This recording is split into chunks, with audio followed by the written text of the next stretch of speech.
औक्ष म्हणजे मोठी लढाई, मोठी लढाई.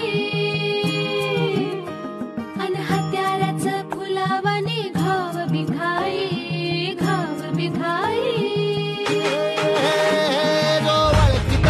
औक्ष म्हणजे मोठी लढाई अन हत्याराचं फुलावानी घाव बिघाई. गळ्यामध्ये पडल त्याच्या माळी जयाची, गळ्यामध्ये पडल त्याच्या माळी जयाची. तू चाल पुढं, तू चाल पुढं, तू चाल पुढं. तुला रगड्या भीती कशाची, परवा भी कुणाची, मन